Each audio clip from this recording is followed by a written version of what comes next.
മുസ്ലിം സംഘടനകൾക്കും നേതാക്കന്മാർക്കും വമ്പൻ തിരിച്ചടി.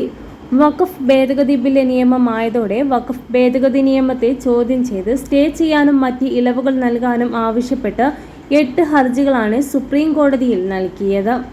എന്നാൽ ഇതിന്മേൽ ഹർജി ഉടൻ തന്നെ പരിഗണിക്കില്ല എന്നാണ് സുപ്രീം കോടതി ഇപ്പോൾ അറിയിച്ചിരിക്കുന്നത്.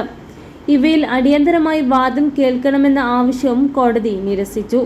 ഇസ്ലാമിക സംഘടനയായ ജമിയത്തുൽ ഉലമ ഹിന്ദ് പ്രസിഡന്റ് മൗലാന അർഷാദ് മദനിക്ക് വേണ്ടിയായിരുന്നു കപിൽ സിബൽ സുപ്രീം കോടതിയെ സമീപിച്ചിരുന്നത്.